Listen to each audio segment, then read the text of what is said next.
Oh, c'est l'heure du conteur. C'est l'heure du conteur. Bienvenue, chère auditrice et chers auditeurs. C'est moi, le conteur. Je suis sur le point de pousser la porte du royaume de la fantaisie. Veux-tu m'y accompagner, toi aussi? Alors, allons-y. Là, bien loin au-delà des montagnes et des mers, où se côtoient ogres et sorcières, nobles princes et humbles bergères. Contes, mythes, légendes et classiques de la littérature, ils n'attendent que toi. N'aie pas peur, c'est l'heure du conteur. Aujourd'hui, je vais te raconter l'histoire des 7 Souabes. Il était une fois 7 habitants de la Souabe. Le premier s'appelait Monsieur Schultz, le second Jacqueline, le troisième Marly, le quatrième Gergely, le cinquième Michel, le sixième Jeannot et le septième Veitli. Ils s'étaient fixés pour but de voyager à travers le monde pour y chercher aventure et y accomplir de hauts faits. Comme ils voulaient être armés afin d'être en sécurité, ils avaient jugé bon de se fabriquer une pique, une seule, mais vraiment longue et solide. Ils la tenaient tous les 7 à la fois. Le plus hardi, le plus viril, se tenait devant. C'était M. Schultz. Puis venaient les autres dans l'ordre, le dernier étant Veitli. Il arriva un jour qu'au mois des foins, comme ils avaient fait un long chemin et qu'il leur restait encore un peu de route à parcourir jusqu'au village où ils comptaient passer la nuit, un scarabée, un frelon peut-être, passa non loin d'eux, derrière un buisson, dans le pré, vrombissant pacifiquement. M. Schultz s'effria tant qu'il en laissa presque tomber la pique et que la sueur lui coula par tous les pores. « Écoutez, écoutez !» dit-il à ses compagnons. « Seigneur, j'entends un tambour !» Jacqueline, qui tenait la pique derrière lui et dont je ne sais quelle odeur avait chatouillé les narines, dit « Il se passe indiscutablement quelque chose. Je sens la poudre et la mèche à canon. » À ces mots, M. Schultz prit la fuite et d'un bond franchit une clôture. Comme il était retombé sur les dents de râteau que des faneurs avaient laissées là, le manche lui revint dans la figure, lui assénant un violent coup. « Oui, oui, oui !» s'écria M. Schultz. « Oh, faites-moi prisonnier, je me rends !» Les 6 autres qui l'avaient suivi s'écrièrent à leur tour « Si tu te rends, je me rends aussi !» Finalement, comme il n'y avait aucun ennemi qui voulût les ligoter et les emmener, ils se rendirent compte qu'ils s'étaient trompés. Et pour que personne n'apprît cette histoire et ne se moquât d'eux, ils jurèrent de n'en point parler aussi longtemps que l'un d'eux n'ouvrirait par hasard la bouche à ce sujet. Sur quoi, ils continuèrent leur voyage. Le deuxième péril qui les menaça était encore bien plus grand que le premier. Quelques jours plus tard, leur chemin les conduisit à travers des terres en friche. Un lièvre y dormait au soleil, oreilles pointées et ses yeux vitreux grands ouverts. À la vue de cette bête effrayante et sauvage, ils prirent peur et tinrent conseil pour savoir ce qu'ils allaient faire et quelle était la conduite la moins dangereuse à suivre. Car s'ils se mettaient à fuir, il était à craindre que le monstre les suivît et les avalât avec la peau et les os. Ils dirent donc « Nous allons devoir affronter un dangereux combat. Bien le concevoir, c'est déjà l'avoir gagné à moitié. » Ils saisirent leurs piques. M. Schultz était devant, Veitli derrière. M. Schultz tenait l'engin. Mais Veitli, qui, dans sa position protégée, se sentait plein de courage, brûlait d'attaquer et criait « Au nom de la Souabe, en avant les enfants, sinon que le diable nous laisse sans plan !» Mais Jeannot savait où le bas le blessait. Il dit « Par tous les diables, tu parles bien, mais quand on voit l'ombre du dragon, de ta personne on ne voit que les talons. » Michel cria « Il s'en faut d'un cheveu que du diable lui-même je vois les yeux. » Ce fut au tour de Gergely. Il dit « Si ce n'est lui, c'est donc sa mère, ou pour le moins du diable le beau-frère. » Il vint à Marly une charitable pensée.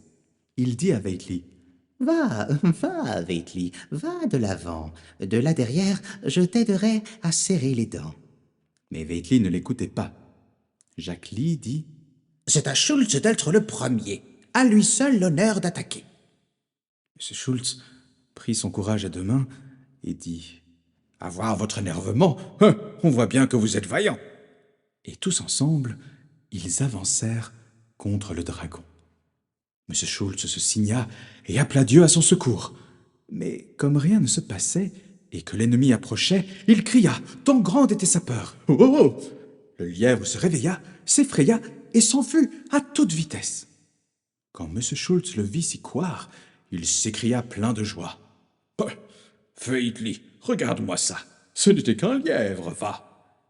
Les 7 souaves alliés partirent à la poursuite d'autres aventures. Ils arrivèrent sur les bords de la Moselle, un fleuve tranquille et profond que traversent peu de ponts, et qu'il faut, en maint endroits, franchir en bateau. Nos souaves n'en savaient rien. Ils appelèrent un homme qui, de l'autre côté, vaquait à ses occupations, et lui demandèrent comment on pouvait passer. À cause de l'éloignement et de l'accent de ses interlocuteurs, l'homme ne comprit pas ce qu'il voulait et cria « Hein? Hein ?» M. Schultz comprit qu'il disait « À pied, à pied !» et comme il était le premier, il se mit en demeure de pénétrer dans la Moselle. Bientôt, il s'enlisa dans la vase et l'eau, en vagues profondes, monta autour de lui. Le vent chassa son chapeau de l'autre côté du fleuve. Une grenouille le regarda et coassa. « Ouais, ouais. » Les 6 autres, entendant cela, dirent « Notre compagnon, M. Schultz, nous appelle. S'il a pu traverser, pourquoi pas nous ?» Ils sautèrent tous ensemble dans l'eau et se noyèrent, si bien qu'aucun des membres de l'Alliance Souabe ne rentra jamais à la maison. Les petits nœuds. Il était une fois une fille, jolie comme un cœur, mais fainéante et désordonnée. Lorsqu'elle se mettait parfois à filer et tombait sur un petit nœud dans la laine, elle arrachait aussitôt toute la touffe et la jetait à terre. Sa servante était une fille travailleuse et ramassait cette laine, la dénouait patiemment et la filait finement pour en tisser une étoffe et en faire une jolie robe. La fille fainéante avait un jeune fiancé et leur mariage approchait. La veille des noces, on dansa dans la maison et la fille travailleuse dansa à en perdre haleine. Et la fiancée lança « Tiens donc, comme la servante sait se divertir dans la robe de ma laine qui lui sied à ravir. » Le fiancé entendit ces paroles et demanda ce qu'elle voulait dire. La belle lui expliqua que la servante avait tissé l'étoffe de sa robe avec la laine qu'elle-même avait jetée. Dès qu'elle l'eut dit, le marié comprit que sa fiancée était une fainéante. Il la quitta, courtisa la fille travailleuse et l'épousa. Le petit pou et la petite puce. Le petit pou et la petite puce vivaient ensemble, tenaient ensemble leur petite maison et brassaient leur bière dans une coquille d'œuf. Un jour, le petit pou tomba dans la bière et s'ébouillanta. La petite puce se mit à pleurer à chaudes larmes. La petite porte de la salle s'étonna. « Pourquoi pleures-tu ainsi, petite puce ?»« Oh, parce que le pou s'est ébouillanté !» La petite porte se mit à grincer et le petit balai dans le coin demanda « Pourquoi grinces-tu ainsi, petite porte ?»« Comment pourrais-je ne pas grincer? Le petit pou s'est ébouillanté. La petite puce en perd la santé. » Le petit balai se mit à s'agiter de tous côtés. Une petite charrette qui passait par là cria « Pourquoi t'agites-tu ainsi, petit balai ?»« Comment pourrais-je rester en place? Le petit pou s'est ébouillanté. La petite puce en perd la santé. La petite porte grince à qui mieux mieux. » Et la petite charrette dit « Moi, je vais rouler. » Et elle se mit à rouler à toute vitesse. Elle passa par le dépotoir et les balayures lui demandèrent « Pourquoi fonces-tu ainsi, petite charrette ?»« Comment pourrais-je ne pas foncer? Le petit pou s'est ébouillanté, la petite puce en perd la santé, la petite porte grince à qui mieux mieux, le balai s'agite sauf qui peut. » Les balayures décidèrent alors « Nous allons brûler de toutes nos forces. » Et elles s'enflammèrent aussitôt. Le petit arbre à côté du dépotoir demanda « Allons, balayure, pourquoi brûlez-vous ainsi ?»« Comment pourrions-nous ne pas brûler?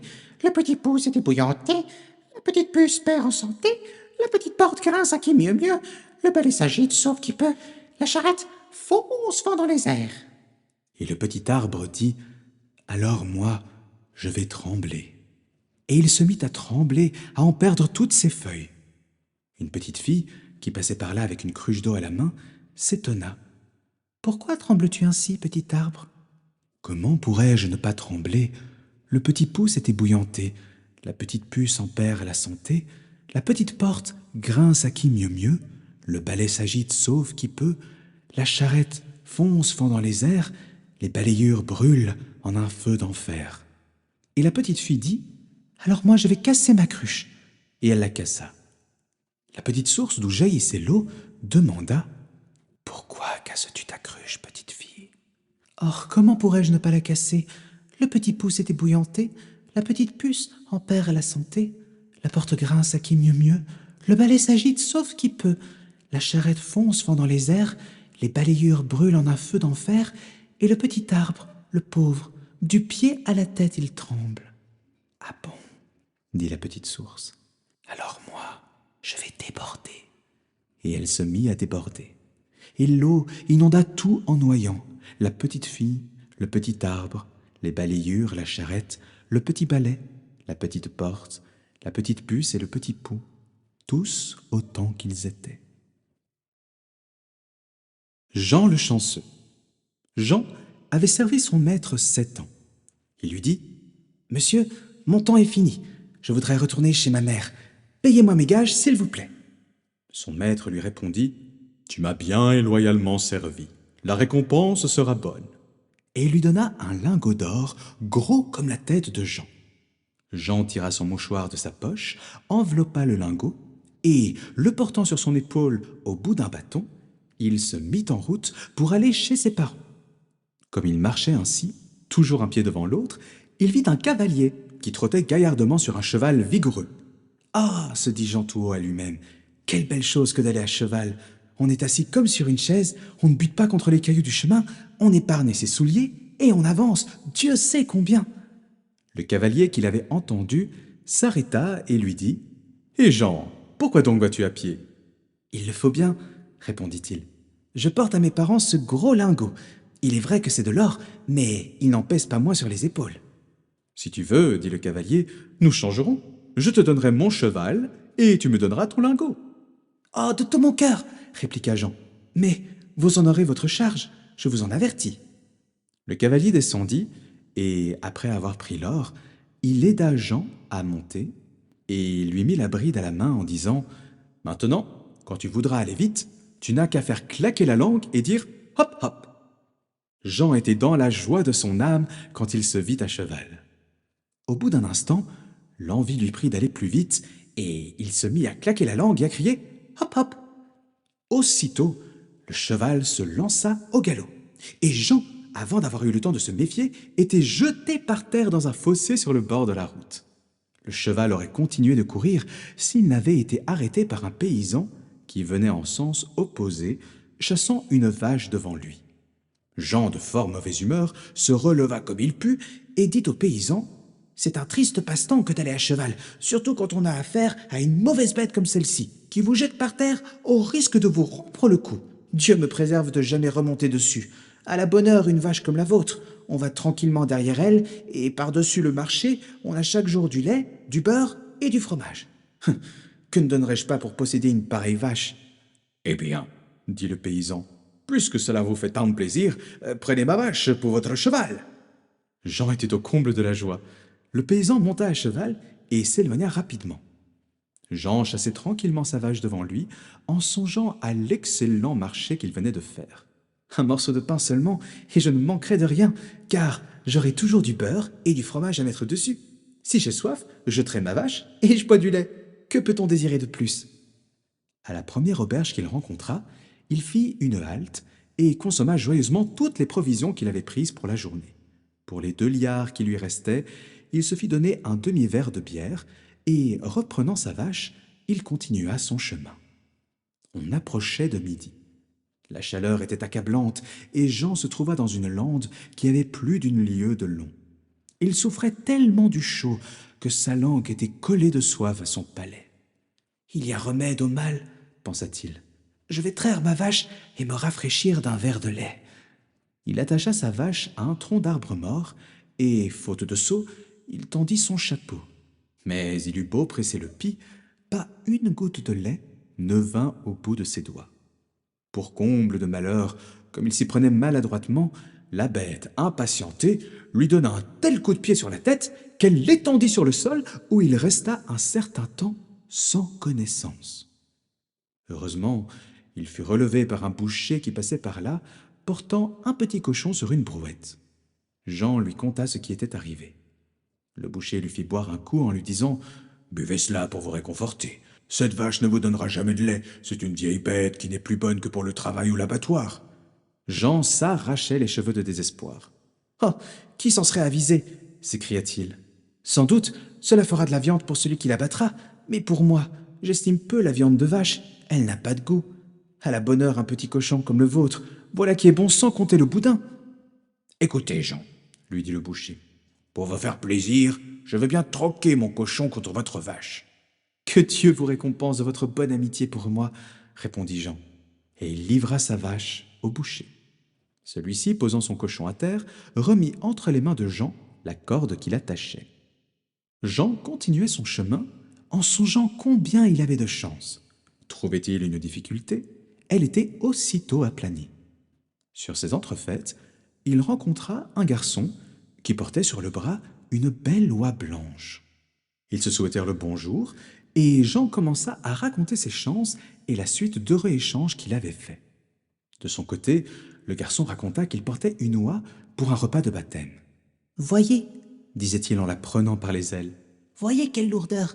Il est vrai qu'on l'empâta depuis 2 mois.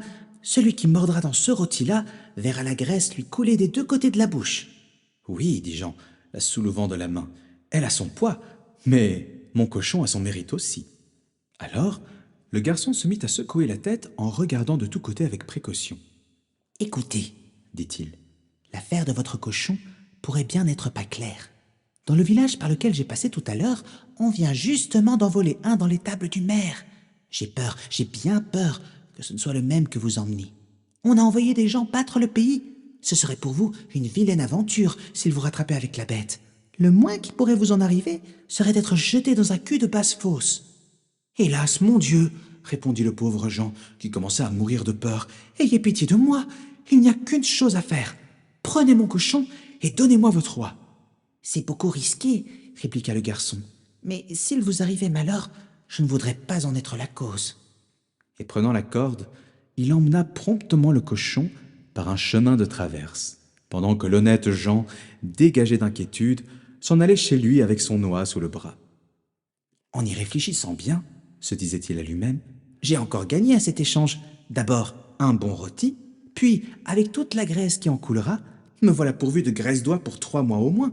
Enfin, avec les belles plumes blanches, je me ferai un oreiller sur lequel je dormirai bien sans qu'on me berce. Quelle joie pour ma mère !»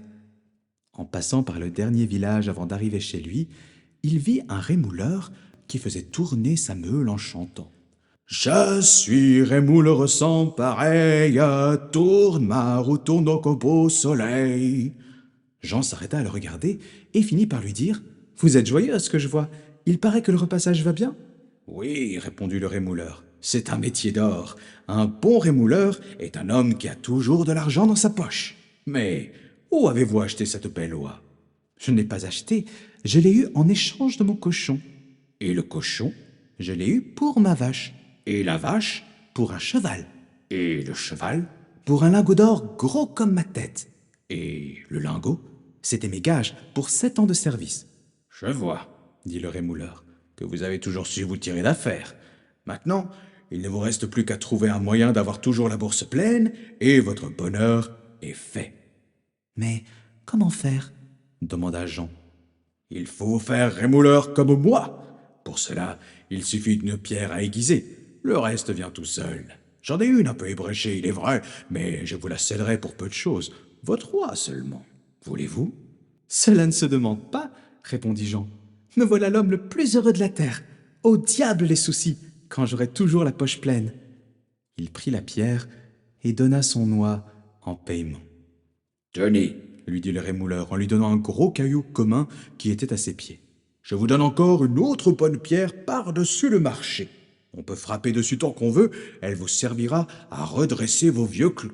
Emportez-la avec soin. » Jean se chargea du caillou et s'en alla le cœur gonflé et les yeux brillants de joie. « Ma foi, s'écria-t-il, je suis né coiffé, tout ce que je désire m'arrive, ni plus ni moins que si j'étais venu au monde un dimanche. » Cependant, comme il était sur ses jambes depuis la pointe du jour, il commençait à sentir la fatigue. La faim aussi le tourmentait, car, dans sa joie d'avoir acquis la vache, il avait consommé toutes ses provisions d'un seul coup. Il n'avançait plus qu'avec peine, et, s'arrêtant à chaque pas, la pierre et le caillou le chargeaient horriblement. Il ne put s'empêcher de songer qu'il serait bien heureux de n'avoir rien apporté du tout. Il se traîna jusqu'à une source voisine pour se reposer et se rafraîchir en buvant d'un coup. Et, pour ne pas se blesser avec les pierres en s'asseyant, il les posa près de lui sur le bord de l'eau. Puis, se mettant à plat ventre, il s'avança pour boire, mais sans le vouloir, il poussa les pierres et elles tombèrent au fond. En les voyant disparaître sous ses yeux, il sauta de joie, et les larmes aux yeux, il remercia Dieu qui lui avait fait la grâce de le décharger de ce fait incommode sans qu'il eût rien à se reprocher. « Il n'y a pas sous le soleil, s'écria-t-il, un homme plus chanceux que moi. » Et délivré de tout fardeau, le cœur léger comme les jambes, il continua son chemin jusqu'à la maison de sa mère. L'oiseau d'Ourdi. Un maître sorcier se donnait l'apparence d'un pauvre et s'en allait mendier de maison en maison pour s'emparer des jolies filles. Nul au monde ne savait où il les emportait, et jamais plus elles ne revenaient de là-bas. Un jour, il se présenta à la porte de quelqu'un qui avait 3 filles, jolies toutes les 3, et il avait l'air d'un misérable mendiant tout loqueteux et presque à bout de force, avec une vieille besace sur le dos qui semblait faite pour emporter les dons de la charité. Il mendia humblement un petit quelque chose à manger, et quand la fille aînée vint pour lui apporter un morceau de pain, il la toucha seulement du bout du doigt, ce qui l'obligea à sauter elle-même dans la besace. Aussitôt, l'homme s'éloigna à grande et solide enjambée, gagnant rapidement une sombre forêt au milieu de laquelle il avait sa maison. Là, dans cette maison, tout était merveilleux, et la jeune fille avait tout ce qu'elle pouvait désirer ou même souhaiter, car il lui donnait tout. « Mon trésor, lui dit-il, ton cœur ici n'aura plus rien à désirer. Tu verras comme tu seras bien chez moi. » Quelques jours passèrent, puis il lui dit « Je dois m'absenter et te laisser seul, mais ce ne sera pas long. Voici toutes les clés de la maison. Tu peux aller partout, à la seule exception d'une chambre à laquelle correspond cette petite clé-ci. Dans celle-là, je t'interdis d'entrer sous peine de mort. » Il lui confia également un œuf en lui disant « Cet œuf, garde-le-moi précieusement et porte-le de préférence toujours sur toi, car s'il venait à se perdre, cela provoquerait un énorme malheur. » Elle prit les clés ainsi que l'œuf, promettant d'exécuter tout à la lettre. Une fois le maître parti, elle alla ici et là visiter la maison du haut en bas, admirant tout ce qu'il y avait à admirer, les chambres qui étincelaient d'or et d'argent, des merveilles telles qu'il lui semblait n'avoir jamais rien vu d'aussi beau, ni seulement rêvé de pareille splendeur. Elle arriva aussi, pour finir, devant la porte interdite et voulut passer outre. Mais la curiosité la retint, la tracassa et ne la laissa pas en repos. Elle considéra la petite clé qui ressemblait aux autres, l'introduisit dans la serrure et la tourna un tout petit peu, mais la porte s'ouvrit d'un coup. Et que vit-elle lorsqu'elle entra? Au milieu de la chambre, un grand bac plein de sang où nageaient des membres humains, à côté d'un énorme billot avec une hache étincelante. Elle eut un tel sursaut d'effroi que l'œuf qu'elle tenait à la main lui échappa et tomba dans le bac sanglant. Elle le reprit bien vite et voulut le nettoyer du sang qui le tachait, mais elle eut beau laver, frotter et essuyer, il n'y avait rien à faire. Le sang réapparaissait toujours. Peu de temps après, l'homme rentra de son voyage et sa première demande fut pour les clés et pour l'œuf. Elle les lui tendit en tremblant et il s'aperçut tout de suite, en voyant les taches sur l'œuf, qu'elle était entrée dans la chambre sanglante. « Puisque tu es entré contre ma volonté dans la chambre, lui dit-il, tu vas maintenant y retourner contre ta volonté. Tu as fini de vivre. » Il la jeta à terre, la traîna par les cheveux dans la terrible pièce, lui trancha la tête sur le billot, puis lui coupa les membres en inondant le plancher de son sang et les jeta avec les autres dans le grand bac. « Maintenant, je vais aller chercher la seconde !» dit à haute voix le maître sorcier, qui reprit aussitôt son apparence de pauvre mendiant et revint comme tel devant la porte de la maison où il avait pris la première demoiselle. La seconde lui apporta un morceau de pain. Il la toucha du doigt et l'emporta comme l'autre. Elle ne connut pas un meilleur sort que sa sœur, car elle aussi se laissa pousser par la curiosité, ouvrit la porte et vit la chambre sanglante avant de le payer de sa vie. Alors le sorcier s'en alla chercher la troisième sœur, qui était plus intelligente et plus rusée. Après qu'il lui eut remis les clés et l'œuf et s'en fut allée, elle prit soin tout d'abord de mettre l'œuf en sûreté. Puis elle visita toute la maison pour entrer finalement elle aussi dans la chambre interdite. Hélas, qu'y vit-elle? Ses deux sœurs bien-aimées gisaient là, horriblement assassinées et coupées en morceaux, dans le bac sanglant avec d'autres corps. Courageusement, elle s'avança et chercha leurs membres épars, les rassembla et les remit comme il convenait, la tête, le tronc, les bras et les jambes, et dès que les corps furent complets, quand ils eurent tous leurs membres sans que rien ne manquât, la vie revint, et les parties se ressoudèrent, si bien que les deux sœurs ouvrirent leurs yeux et se retrouvèrent bien vivantes. Quelle joie, quelle embrassade, quel bonheur pour toutes trois! À son retour de voyage, l'homme réclama les clés et l'œuf, sur lequel il ne décela pas la moindre tache de sang. Alors il dit, « Tu as subi l'épreuve, tu seras donc mon épouse. » Il n'avait plus aucun pouvoir sur elle et devait au contraire faire absolument tout ce qu'elle désirait. « Très bien, dit-elle, mais tu devras d'abord porter une pleine besace d'or à mon père et à ma mère.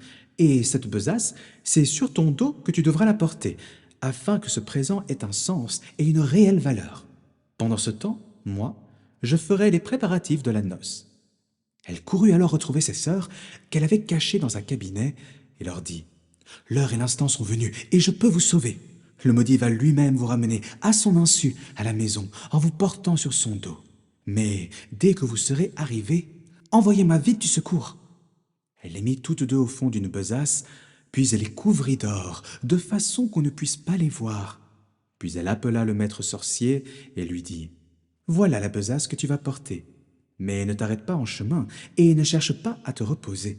Je te verrai de ma petite fenêtre d'en haut et je te surveillerai. » Le sorcier chargea la lourde besace sur son dos et se mit en route aussitôt. Mais elle pesait si lourd que la sueur lui en coulait du front et lui inondait le visage. Il s'arrêta et s'assit pour se reposer un moment, mais une voix lui cria de l'intérieur de la besace, « Je te vois de ma petite fenêtre, tu te reposes. Allons, marche !» Il se releva et se remit en route, croyant que c'était sa fiancée qui lui avait crié cela depuis la lucarne là-bas.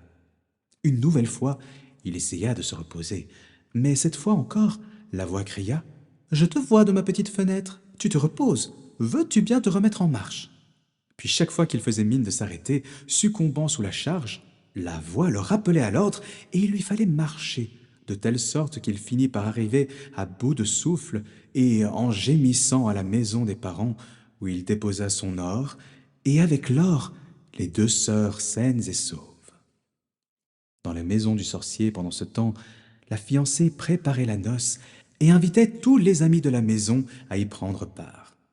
Puis elle prit une tête de mort qui grimaçait de toutes ses dents, la para de bijoux et lui mit une couronne de fleurs avant d'aller la poser devant la fenêtre du grenier, comme si elle regardait dehors. Quand tout fut prêt, elle se plongea elle-même dans un tonneau de miel, puis alla se rouler dans l'édredon qu'elle avait éventré, de sorte qu'elle eut l'air d'un oiseau étrange, mais plus du tout d'un être humain. Et alors, elle quitta la maison pour rentrer chez elle. En chemin, elle rencontra un premier groupe d'invités de la noce qui lui demandèrent « Ô toi, l'oiseau d'ourdi, d'où viens-tu par ici ?»« Tout droit de la maison de l'ourdisseur ourdi. »« Que fait là-bas la jeune fiancée ?»« De haut en bas, la maison elle a préparée, à la lucarne elle est allée pour voir venir les invités. Plus loin, elle rencontra le fiancé lui-même, qui s'en revenait d'un pas lourd et lent, tellement il était fatigué. Comme les autres, il l'interrogea. « Ô toi, l'oiseau d'ourdi, d'où viens-tu par ici? » ?»« Tout droit de la maison de l'ourdisseur ourdi. »« Que fait là-bas ma jeune fiancée? » ?»« De haut en bas, la maison elle a préparée. À la lucarne, elle est allée pour voir venir son fiancé. » Regardant tout là-bas au grenier, le fiancé y vit dans la lucarne la tête de mort couronnée de fleurs et ornée de bijoux. Mais il crut que c'était sa fiancée qui le regardait venir, et il la salua en lui faisant signe joyeusement. Mais dès qu'il se trouva avec les invités à l'intérieur de la maison, les frères et les parents des 3 sœurs arrivèrent justement accourant au secours de la fiancée. La sachant maintenant sauvée, ils fermèrent toutes les portes et les issues de façon que personne ne pût sortir, puis ils mirent le feu. Et le maître sorcier, avec toute sa bande, périt dans les flammes qui dévorèrent la maison. La lumière bleue.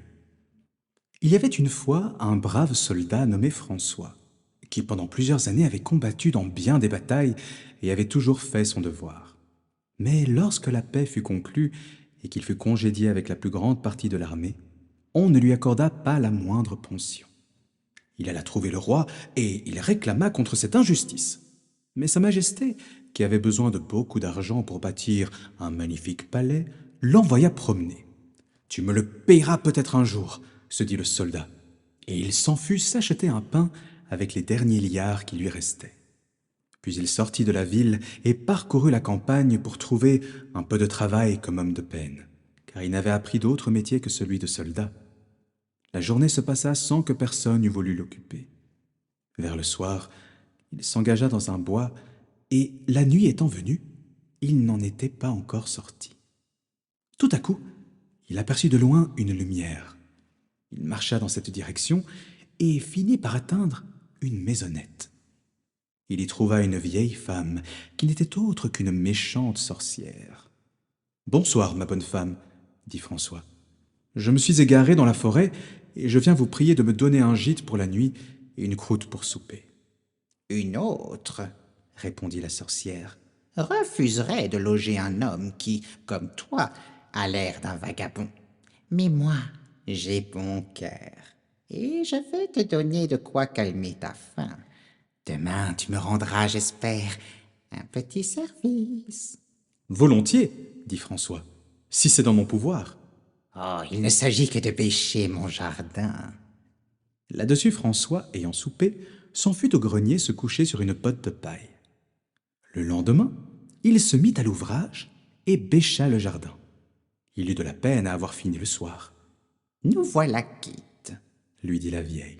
« Mais si tu veux demain fendre en bûche ma provision de bois pour l'hiver, je te donnerai de nouveau à souper et je t'hébergerai la nuit. » François accepta, et le jour suivant, il joua de la hache jusqu'au soir. Il en était tout harassé. « Tu as bien travaillé, » dit la vieille. « Aussi demain, je ne te demanderai qu'un léger service qui ne te fatiguera guère. Ce sera de descendre dans le vieux puits de la cour. Il ne contient plus d'eau, mais j'y ai laissé tomber une chandelle. J'y tiens parce qu'elle donne une belle flamme bleue et qu'elle ne s'éteint jamais. » Le lendemain, François se rendit auprès du puits avec la vieille, qui le laissa descendre dans un panier attaché à la corde de la poulie. Lorsqu'il fut au fond, il aperçut en effet une flamme bleue qui provenait de la chandelle magique. Une espèce d'étui était à côté, dans lequel on pouvait l'enfermer. Quand on le rouvrait, la flamme brillait de nouveau, et jamais la chandelle ne s'usait. François la prit ainsi que l'étui et agita la corde. La sorcière remonta le panier, et lorsqu'il fut arrivé à l'orifice du puits, elle tendit aussitôt la main et dit « Allons vite, passe-moi ma chandelle. » Mais François, devenu méfiant, répondit « Auparavant, je veux de nouveau avoir mes pieds sur la terre ferme. »« Donne tout de suite !» dit la vieille pleine de colère. François refusa de nouveau. Alors, saisi de fureur, la sorcière lâcha la corde, et le pauvre François retomba au fond du puits. Lorsqu'il se fut relevé, il se souvint qu'il avait dans sa poche une pipe à moitié bourrée de tabac. « Ce sera ma dernière consommation, se dit-il, que de me régaler encore de quelques bonnes bouffées. » Puis, ayant allumé sa pipe à la flamme bleue, il se mit à fumer. Au bout de quelques secondes, apparut devant lui un petit homme, qui, se prosternant avec respect, lui dit « Maître, que commandes-tu » ?« Comment ce que je commande ?» répondit François. « Pourquoi aurais-tu à m'obéir? Je n'ai jamais eu de ma vie à donner des ordres. » »« Mais tout ce que je sais, dit le petit homme. c'est que je suis chargé d'exécuter tes volontés. »« Soit, dit François.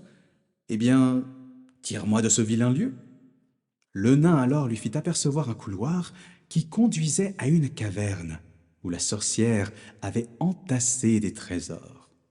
François épuisa largement et, les poches remplies d'or et de diamants, il arriva à la lumière du jour. « Maintenant, dit-il, va empoigner la sorcière et livre-la à la justice. » Le petit homme s'en fut. Bientôt, il reparut monté sur un gros chat sauvage et tenant devant lui, liée aux mains et aux jambes, l'affreuse vieille qui hurlait. Au bout de quelque temps, il revint et dit « Elle est enfermée dans la tour. Demain, on la jugera. Que me faut-il faire encore ?»« Va te reposer, mon garçon, répondit François. Mais si j'avais besoin de toi, comment ferais-je ? Tu n'auras de nouveau qu'à fumer un peu avec ta pipe, après l'avoir allumée à la lumière bleue. » François sortit de la forêt et retourna à la capitale. Après s'être fait habiller tout de neuf et très magnifiquement chez le premier tailleur, il alla loger dans le plus bel hôtel de la ville et il fit une grande dépense. Au bout de quelques jours de cette vie de luxe, qui lui semblait comme un rêve, une idée lui traversa l'esprit et, avec sa pipe, il fit venir le petit homme. « Écoute, dit-il, j'ai à me venger du roi qui m'a traité si injustement.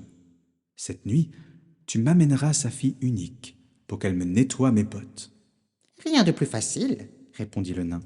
Seulement, tâche que la chose reste secrète. Tu dois savoir que le roi n'entend pas la plaisanterie. Et du reste, celle-ci est un peu forte. Mais cela te regarde. Moi, je n'ai qu'à obéir. » Et en effet, sur le coup de minuit, il amena la princesse qui était plongée dans un état pareil au somnambulisme. « À l'ouvrage, mademoiselle !» s'écria François. « Et servez-moi comme j'ai servi votre père. Prenez ce balai et balayez le plancher. » La princesse, muette et les yeux presque entièrement fermés, fit tant bien que mal la besogne qui lui était demandée. « Maintenant voici des brosses et du cirage, » reprit François. « Nettoyez mes bottes et faites-les bien briller, je vous prie. » La fille du roi obéit de nouveau, mais n'ayant jamais fait de pareil ouvrage, elle y resta bien longtemps. Puis, sur l'ordre de François, le petit homme la ramena dans son appartement. Le lendemain matin, elle raconta à son père ce qu'elle croyait n'avoir été qu'un simple rêve.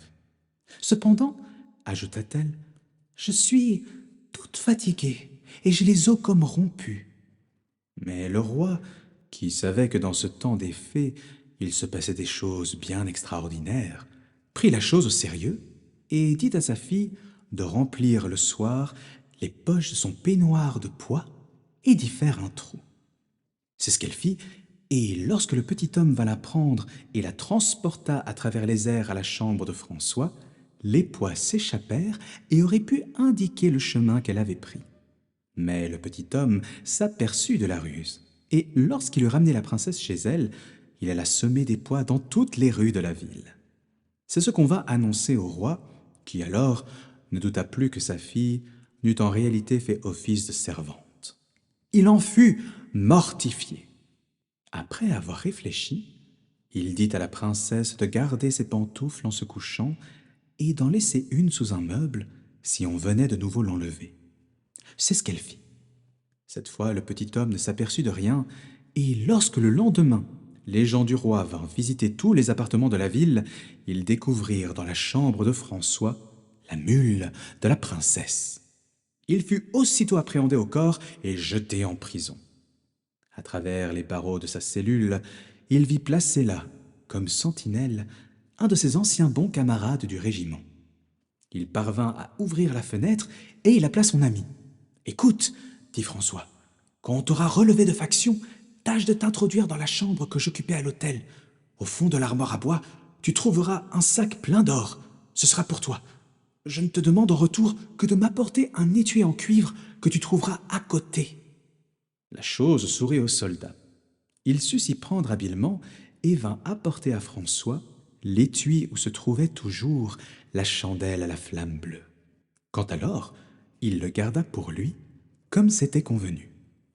Rassuré maintenant, François, lorsqu'il fut amené devant le tribunal, se laissa sans protester condamner à mort. On le mena aussitôt à l'échafaud sur la plus grande place de la ville. Une foule immense s'y trouvait rassemblée. Le roi, avec toute la cour, était venu se placer sur une estrade. Pendant le trajet, François demanda au bourreau, comme dernière grâce, de pouvoir fumer une pipe de tabac. Cela lui fut accordé. Lorsqu'il eut allumé sa pipe à la lumière magique, il tira quelques bouffées et le petit homme se présenta à ses côtés. « Rosse et fouette-moi tout ce monde-là, » dit François. « Le roi, la cour, les juges et toutes les autorités. Ménage seulement la princesse, je l'ai déjà assez fait souffrir. Au fond, j'ai été brutal à son égard, elle qui était innocente des torts de son père. » Le petit homme alors s'élança et, frappant, daubant avec une force surnaturelle sur toute l'assistance, il mit tout le monde en fuite. Il n'y eut que le roi qui, meurtri de coups, ne pouvait se sauver. Alors il demanda grâce à François, qui la lui accorda sans condition. Le roi alors se piqua d'honneur, et il donna à François la princesse en mariage. Les 3 enfants gâtés de la fortune. Un père appela un jour ses 3 fils. Au premier, il donna un coq, au deuxième, une faux, et au troisième, un chat. « Je me fais vieux, dit-il. Le moment approche, et avant de mourir, je voudrais bien m'occuper de votre avenir. Je n'ai pas d'argent, et ce que je vous donne là n'a, à première vue, qu'une faible valeur. Mais, parfois, on ne doit pas se fier aux apparences. Ce qui est important est la manière dont vous saurez vous en servir. Trouvez un pays où l'on ne connaît pas encore ses serviteurs, et vous serez heureux. » Après la mort du père, l'aîné prit le coq et s'en alla dans le monde. Mais partout où il allait, les gens connaissaient les coqs. D'ailleurs, dans les villes, il les voyait de loin sur la pointe des clochers, tournant au vent. Et dans les villages, il en entendit chanter un grand nombre. Personne ne s'extasiait devant son coq, et rien ne faisait penser qu'il puisse lui porter bonheur. Un jour, néanmoins, il finit par trouver sur une île des gens qui n'avaient jamais vu de coq de leur vie. Ils n'avaient aucune notion du temps et ne savaient pas le compter. Ils distinguaient le matin du soir, mais la nuit tombée, s'ils ne dormaient pas, aucun d'eux ne savait dans combien de temps le jour allait se lever. Le garçon se mit à les interpeller. « Approchez, approchez, regardez cet animal fier. Il a une couronne de rubis sur la tête et des éperons comme un chevalier. 3 fois dans la nuit, il vous annoncera la progression du temps, et quand il appellera pour la 3e fois, le soleil se lèvera aussitôt.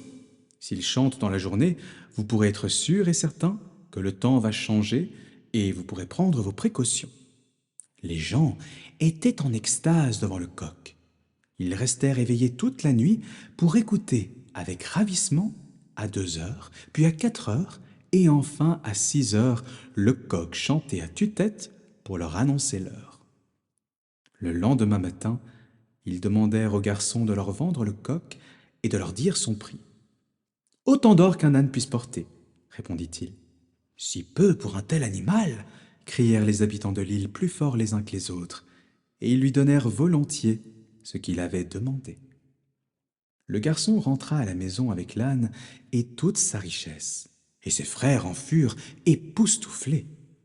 Le deuxième décida « J'irai moi aussi dans le monde, on verra si j'ai autant de chance. » Il marcha, et rien n'indiquait qu'il aurait autant de réussite avec sa faux.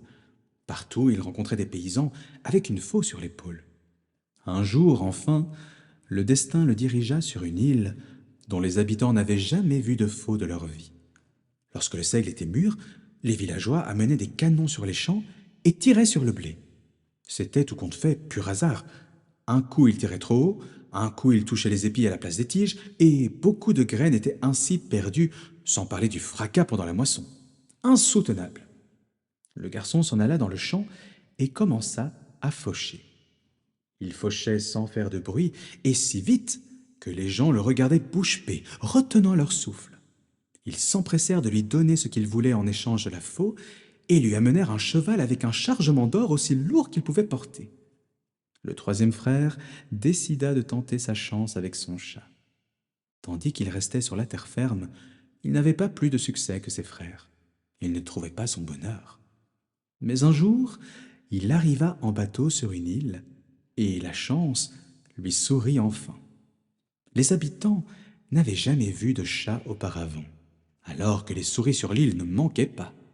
Elles dansaient sur les tables et les bancs, régnant en maîtres partout et en dehors comme au-dedans. Les habitants de l'île s'en plaignaient énormément. Le roi lui-même était impuissant devant ce fléau. Quelle aubaine pour le chat! Il se mit à chasser les souris et bientôt il en débarrassa plusieurs salles du palais. Les sujets de tout le royaume prièrent le roi d'acheter cet animal extraordinaire, et le roi donna volontiers au garçon ce qu'il en demandait, un mulet chargé d'or.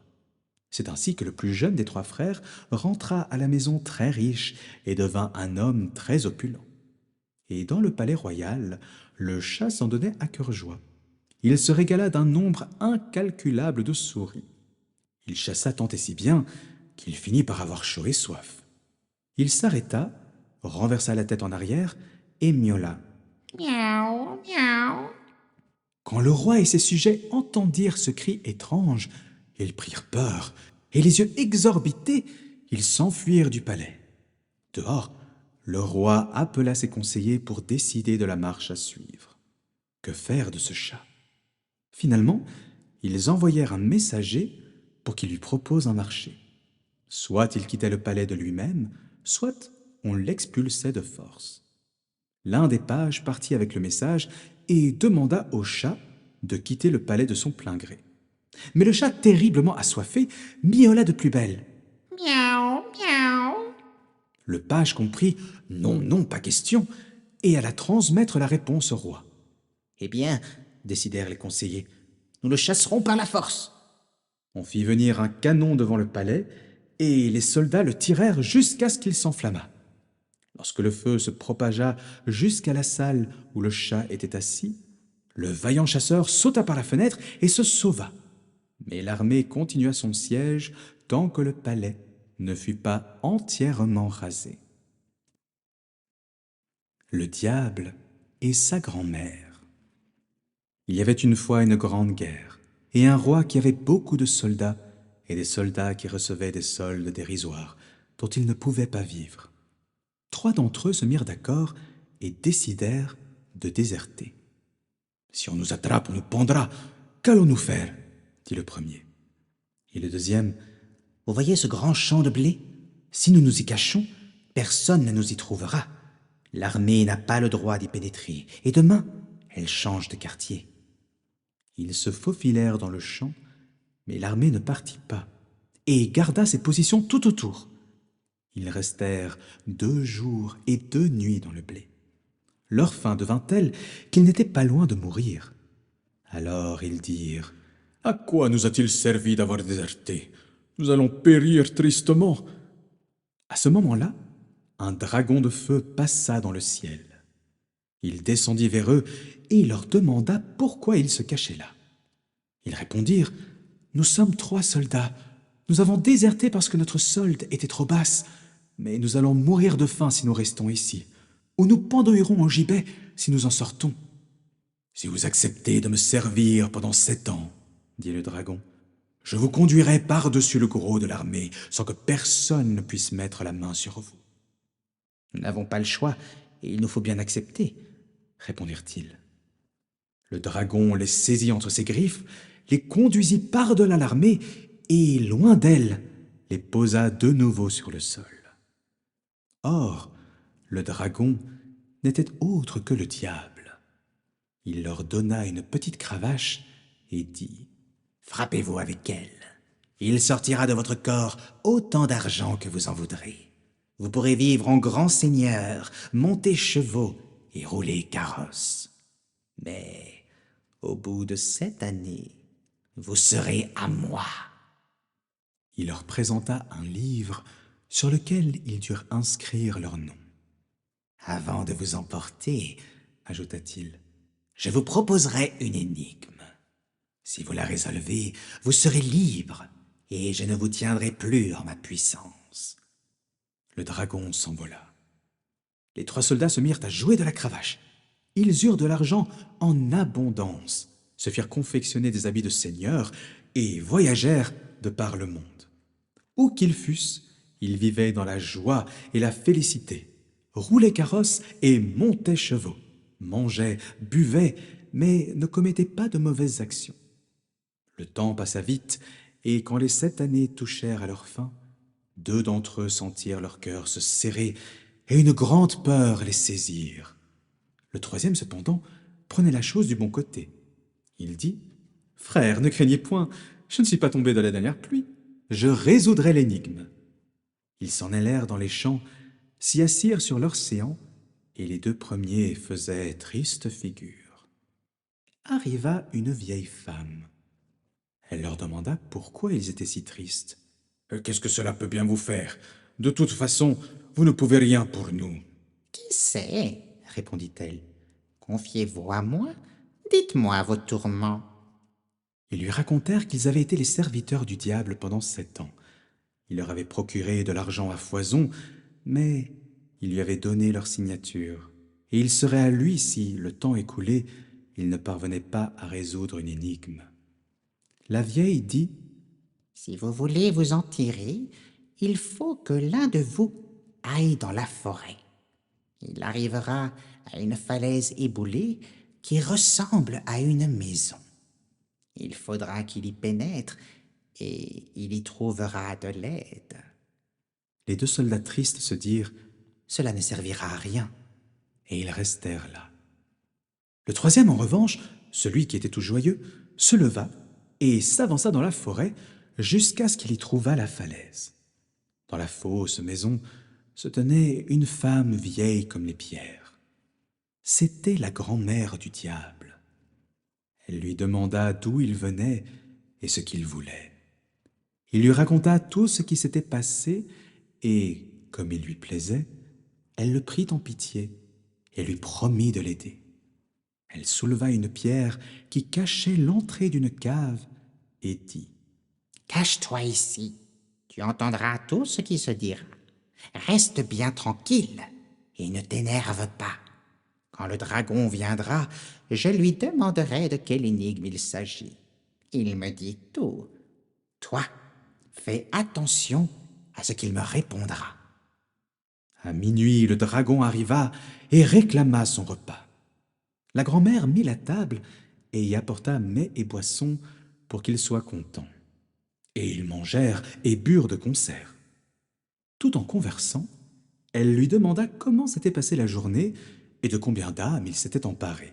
« Je n'ai pas eu de chance aujourd'hui, » répondit-il, « mais j'ai attrapé 3 soldats. Ceux-là, je les aurai sûrement. »« 3 soldats, » rétorqua la vieille. « Ce sont des gaillards, ils peuvent encore t'échapper. » Le diable dit d'un ton mielleux, « Ils sont à moi.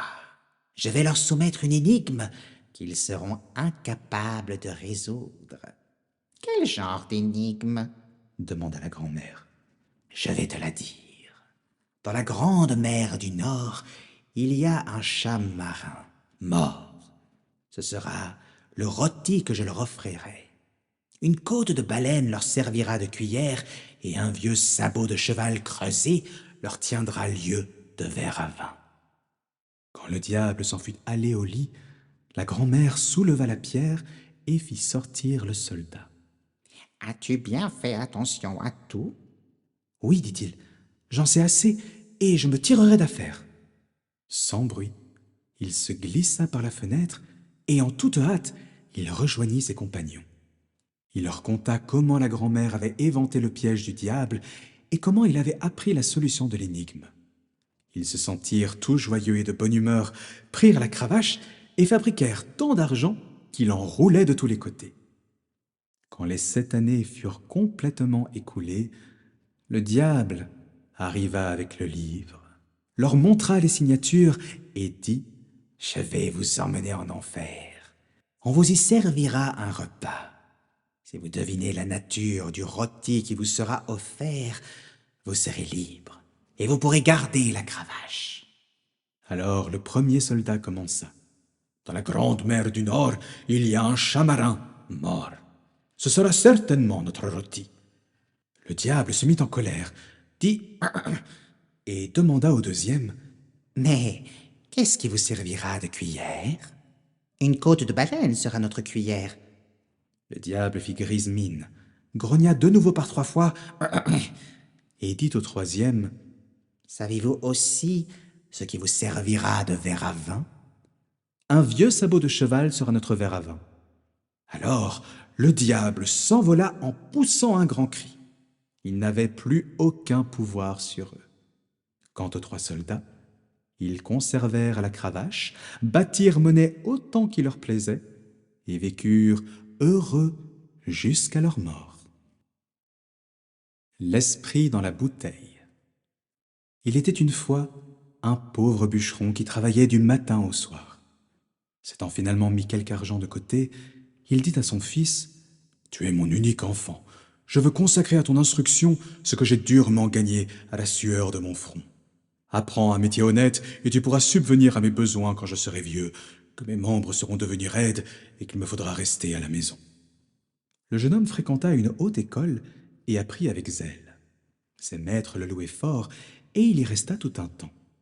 Après qu'il fut passé par plusieurs classes, mais il ne savait pas encore tout, le peu d'argent que son père avait économisé avait fondu et il lui fallut retourner chez lui. « Or, dit le père, je ne puis plus rien te donner, et par ce temps de vie chère, je n'arrive pas à gagner un denier de plus qu'il n'en faut pour le pain quotidien. »« Cher père, répondit le fils, ne vous en faites pas. Si telle est la volonté de Dieu, ce sera pour mon bien. Je m'en tirerai. » Quand le père partit pour la forêt avec l'intention d'y abattre du bois, pour en tirer un peu d'argent, le jeune homme lui dit « J'y vais avec vous, je vous aiderai. »« Ce sera bien trop dur pour toi, répondit le père. Tu n'es pas habitué à ce genre de travail, tu ne supporterais pas. D'ailleurs, je n'ai qu'une seule hache et pas d'argent pour en acheter une seconde. »« Vous n'avez qu'à aller chez le voisin, rétorqua le garçon. Il vous en prêtera une jusqu'à ce que j'aie gagné assez d'argent moi-même pour en acheter une neuve. » Le père emprunta une hache au voisin, et le lendemain matin, au lever du jour, ils s'enfuirent ensemble dans la forêt. Ils se sentaient frais et pleins d'énergie. Quand le soleil fut au zénith, le vieux dit « Nous allons nous reposer et manger un morceau. Ça ira encore mieux après. » Le fils prit son pain et répondit « Reposez-vous, père, moi je ne suis pas fatigué. Je vais aller me promener dans la forêt pour y chercher des nids. »« Petit vaniteux, rétorqua le père, pourquoi veux-tu te promener? Tu vas te fatiguer et après tu ne pourras plus remuer les bras. Reste ici et assieds-toi près de moi. » Le fils, cependant, partit par la forêt, mangea son pain et, tout joyeux, il regardait à travers les branches pour voir s'il ne découvrirait pas un nid. Il alla ainsi de ci de là jusqu'à ce qu'il arriva à un grand chêne, vieux de plusieurs centaines d'années, et que 5 hommes se tenant par les bras n'auraient certainement pas pu enlacer. Il s'arrêta, regarda le géant et songea. Il y a certainement plus d'un oiseau qui y a fait son nid. Tout à coup, il lui sembla entendre une voix. Il écouta et comprit « Fais-moi sortir de là! Fais-moi sortir de là! » Il regarda autour de lui, mais ne vit rien. Il lui parut que la voix sortait de terre. Il s'écria « Où es-tu » La voix répondit « Je suis là en bas, près des racines du chêne. Fais-moi sortir! Fais-moi sortir! » L'écolier commença par nettoyer le sol au pied du chêne et à chercher du côté des racines. Brusquement, il aperçut une bouteille de verre enfoncée dans une petite excavation. Il la saisit et la tint à la lumière. Il y vit alors une chose qui ressemblait à une grenouille. Elle sautait dans la bouteille. « Fais-moi sortir! Fais-moi sortir !» ne cessait-elle de crier. Sans songer à mal, l'écolier enleva le bouchon. Aussitôt, un esprit sortit de la bouteille et commença à grandir, tant et si vite qu'en un instant, un personnage horrible, grand comme la moitié de l'arbre, se dressa devant le garçon. « Oh, sais-tu quel sera ton salaire pour m'avoir libéré ?» lui demanda-t-il d'une épouvantable voix. « Non, » répondit l'écolier qui ne ressentait aucune crainte. « Comment le saurais-je ?»« Je vais te tuer !» hurla l'esprit. « Je vais te casser la tête !»« Tu aurais dû me le dire plus tôt, » dit le garçon. « Je t'aurais laissé où tu étais, mais tu ne me casseras pas la tête. Tu n'es pas seul à décider. »« Pas seul à décider, pas seul à décider !» cria l'esprit. « Tu crois à ça? T'imaginerais-tu que c'est pour ma bonté qu'on m'a tenu enfermé si longtemps? Non, c'est pour me punir. Je suis le puissant Mercure. Je dois rompre le col à qui me laisse échapper. » « Parbleu, répondit l'écolier, pas si vite. Il faudrait d'abord que je sache si c'était bien toi qui étais dans la petite bouteille, et si tu es le véritable esprit. Si tu peux y entrer à nouveau, je te croirai. Après, tu feras ce que tu veux. » Plein de vanité, l'esprit déclara « C'est la moindre des choses. » Il se retira en lui-même et se fit aussi mince et petit qu'il l'était au début, de sorte qu'il put passer par l'étroit orifice de la bouteille et s'y faufiler à nouveau. À peine y fut-il entré que l'écolier remettait le bouchon et lançait la bouteille sous les racines du chêne, là où il l'avait trouvée. L'esprit avait été pris. Le garçon s'apprêta à rejoindre son père, mais l'esprit lui cria d'une voix plaintive « Fais-moi sortir! Fais-moi sortir !»« Non, répondit l'écolier, pas une deuxième fois. Quand on a menacé ma vie une fois, je ne libère pas mon ennemi après avoir réussi à le mettre hors d'état de nuire. »« Si tu me rends la liberté, dit l'esprit, je te donnerai tant de richesses que tu en auras assez pour toute ta vie. »« Non, reprit le garçon, tu me tromperais comme la première fois. »« Par légèreté, tu vas manquer ta chance, répliqua l'esprit. »« Je ne te ferai aucun mal et je te récompenserai richement. » L'écolier pensa « Je vais essayer. Peut-être tiendra-t-il parole. » Il enleva le bouchon et, comme la fois précédente, l'esprit sortit de la bouteille, grandit et devint gigantesque. « Je vais te donner ton salaire, » déclara-t-il. Il tendit au jeune homme un petit chiffon qui ressemblait à un pansement et dit « Si tu en frottes une blessure par un bout, elle guérira. Si par l'autre bout tu en frottes de l'acier ou du fer, ils se transformeront en argent. » « Il faut d'abord que j'essaye, » dit l'écolier. Il s'approcha d'un arbre, en fendit l'écorce avec sa hache et toucha la blessure avec un bout du chiffon. Elle se referma aussitôt. « C'était donc bien vrai, » dit-il à l'esprit. « Nous pouvons nous séparer. » L'esprit le remercia de l'avoir libéré, l'écolier le remercia pour son cadeau et partit rejoindre son père. « Où étais-tu donc ?» lui demanda celui-ci. « Pourquoi as-tu oublié ton travail? Je te l'avais bien dit que tu ne t'y ferais pas. »« Soyez tranquille, père, je vais me rattraper. »« Oui, te rattraper, dit le père avec colère.